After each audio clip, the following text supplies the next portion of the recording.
Alright guys, welcome back to the channel. Welcome if you're new. Thanks for taking time out of your day to check the video out. We have more PlayStation news, rumors, and leaks to go over and cover here today. We're starting with a new report from Insider Gaming regarding the PlayStation 5 Pro.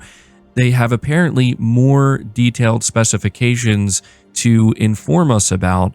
So it says here, being reported by Tom Henderson, following this week's leaks on the PlayStation 5 Pro GPU specs and performance targets, Insider Gaming has learned more PS5 Pro specs. For comparison's sake, we'll also include the specifications of the standard PS5. So they're starting here with system memory. The standard PlayStation 5 has 448 gigabytes per second, and the PlayStation 5 Pro will feature 576 gigabytes per second, a 28% increase over the standard console. But the more important specification that they revealed that a lot of people were waiting to find out about is the CPU. They say here the CPU is identical to the standard PlayStation 5, however the Pro has a high CPU frequency mode which takes the CPU to 3.85 GHz, a 10% increase over the standard console. In high CPU frequency mode, the power is allocated to the CPU and will downclock the GPU by around 1.5%, resulting in roughly 1% lower GPU performance. They also show audio here saying the ACV in the PlayStation 5 Pro runs at a higher clock speed over the standard PlayStation 5, resulting in the ACM library having 35% more performance. More convolution reverbs can be processed, more FFT or IFFT can be processed. And below that, we have the previously revealed specifications, which I will put up on screen for those of you who may have missed it. But yes, the big thing we're learning here is the CPU inside of the PS5 is the same as, or the Pro I should say, is the same that's inside of the base model PS5 with a 10% overall increase. This has led people to feel maybe a little bit disappointed because they now feel like the PS5 Pro is going to be a bottlenecked console and the CPU will be the bottleneck. And this is true. This is honestly unavoidable and maybe even to be expected. I think that some people still are a little bit confused between what a next-gen console is going to offer versus what a mid-gen refresh console is going to offer. The PS5 Pro was never going to offer a substantially upgraded CPU because with a substantially upgraded CPU, developers would be able to fundamentally change the way that they could actually develop their games and the things that they could process across the board. What we are essentially looking at here is confirmation that the PS5 Pro is not going to be able to take games that are targeting 30 FPS because they are CPU bound. It's not going to take those games and suddenly flip a switch and make it so now they can easily run at 60 frames per second. The good news about this is that the overwhelming majority of games that have been developed and are being developed for the PS5 are shipping with 60 FPS performance modes, as in 60 FPS is usually in the target range, and the PS5 Pro is going to greatly help with that. So there will still be these games on occasion, like let's say Dragon's Dogma 2, where you're just not going to be able to play at 60 FPS. The PS5 Pro could maybe boost the frame rate because it's uncapped for a game like Dragon's Dogma 2 to maybe like 40 frames, maybe 45, and in some cases maybe 60, but generally speaking, if a game is targeting 30 FPS due to it being CPU bound, it's not going to change for the PS5 Pro. But what the PS5 Pro is ultimately going to do is if you want higher resolutions and better overall image quality and fidelity in the 60 FPS performance modes with more stable frame rates, you will get that. If you want an even better looking fidelity mode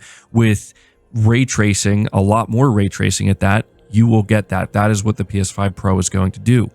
Moving on to the next topic, we have another report from Insider Gaming, this time specifically talking about PlayStation's Spectral Super resolution, or PSSR for short. It's apparently aiming for 4K 120 FPS and 8K 60 FPS in the long run anyway. They say here PlayStation's new Spectral Super resolution, or PSSR for short, which will first be integrated into the PlayStation 5 Pro, is internally aiming for 4K 120 FPS and 8K 60 FPS console gaming, Insider Gaming has learned. The news comes following this week's leaks of the PS5 Pro, which revealed that the PlayStation 5 Pro, codenamed Trinity, will be incorporating PSSR to upscale to higher resolutions. Currently, PSSR works on SDK 9.00 in the PlayStation 5 Pro to bring 4K resolutions. Insider Gaming also revealed multiple specifications, which they're linking here and we went over, outlined in the documents provided to Insider Gaming under the conditions that they are not made public. PlayStation's ambitions with PSSR is to achieve 4K 120 FPS and 8K 60 FPS. While these are not the targets for the PS5 Pro due to hardware limitations, it is the internal goal for PSSR in future console interactions.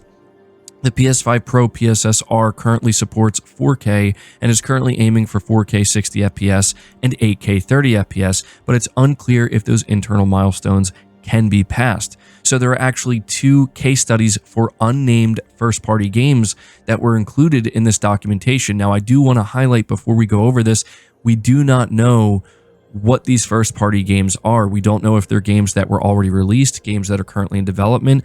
I'm going to tell you why I think these may be games that are actually currently in development and haven't released yet in just a moment.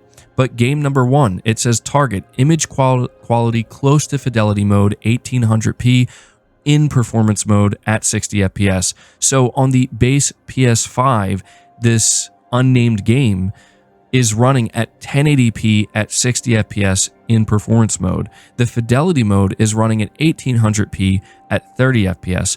On the PlayStation 5, however, it can run at 1440p at 60 FPS in the performance mode with PSSR being used. Now there's game 2 here, which again is not mentioned. The target is add ray tracing to gameplay.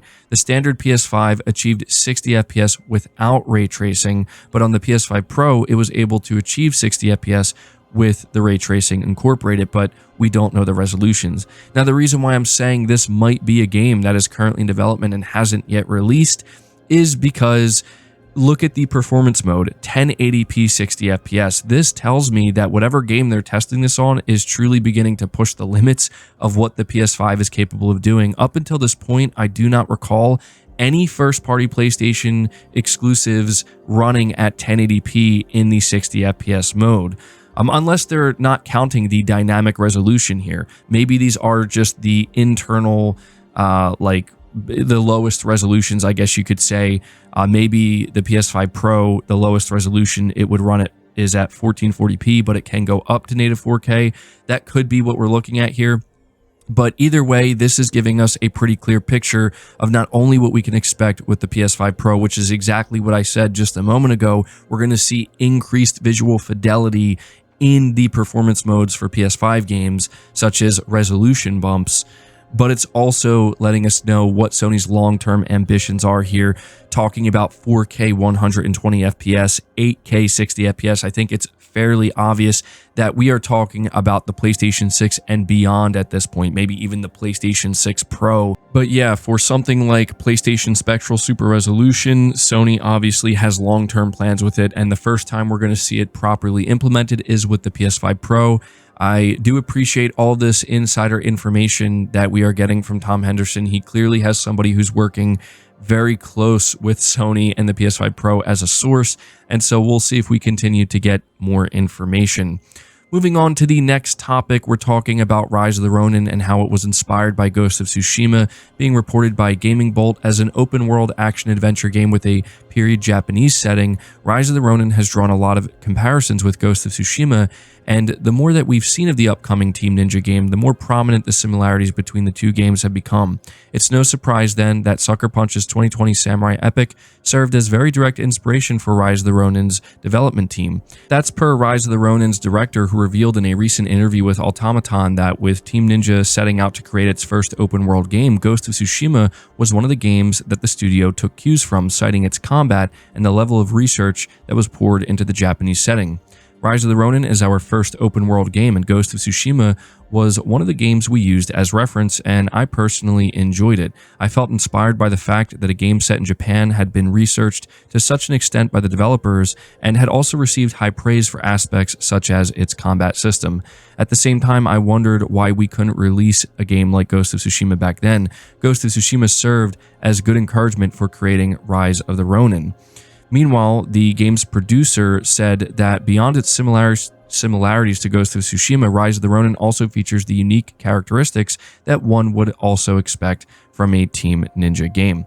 And so, yeah, just wanted to highlight this because it's, to me, pretty clear that Ghost of Tsushima, to a certain extent, did serve as inspiration for Rise of the Ronin. And so it's going to be interesting when I do play Rise of the Ronin to see how much of this game was actually influenced by Ghost of Tsushima, because it's one of my all-time favorite games. But the final topic here is a update on KOTOR Remake once again, and unfortunately it's not good news. It sounds like this game's development may actually be frozen, at least that's my assumption here, because we recently just learned that Saber Interactive, the team that was working on Knights of the Old Republic, has separated and been sold off from Embracer Group for a deal worth about $500 million. And there's been no word as to whether or not they are continuing to develop this game.